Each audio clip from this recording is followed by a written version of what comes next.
Now I give the floor to Mr. Nuttall. You have 1 minute. Madam Commissioner, just days after the Western world has celebrated 25 years since the fall of the Berlin Wall, can I remind you that in Belfast, security walls still stand and divide communities. We may have some form of peace, but where is the prosperity? In the same month the UK was handed a £1.7 billion bill by the European Union, Northern Ireland had to borrow £100 million from the British Treasury in order to meet next year's budget. Northern Ireland also has the highest rate of employment in the UK.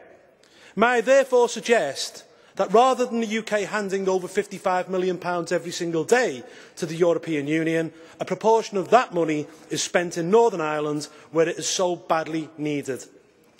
Peace is great, and we can all agree on that. But I believe that we have left Northern Ireland in an economic wilderness following the end of this bloody war. Therefore, in my opinion, all of the peace sponsors, the UK, the Irish Republic, the Americans, the European Union, have failed financially to assist lasting peace, and more still needs to be done. Thank you. Thank you. Would you? Yes. Mr. Brok, you have the floor. Nuttall. Mr. Nuttall, aren't you ashamed? The internal policies, the presentation of erroneous financial and budgetary figures, and you use that for internal propaganda in your country. And we're talking actually about a peace process where the European Union has played an excellent role. To use a peace process to try and settle issues concerning internal political issues in the election is not fair to the peace process. It's simply cheap, sir.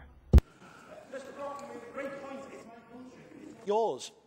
That's the simple point in all this. And the fact is that the Commissioner said earlier that €350 million will be handed over in the next 10 years. Well, actually, that's 6 days in contributions that we as the UK hand over to the European Union. You know, well, listen, I would love to leave the European Union, Mr. Brock, because my country would be freer, more democratic and more prosperous than stuck inside this corrupt organisation. But let me just finish. You know, the real point here is the peace process is moving forward. But equally, economically, Northern Ireland has stagnated. And I believe if we save money from not contributing to the European Union, we can invest in Northern Ireland even more. Thank you.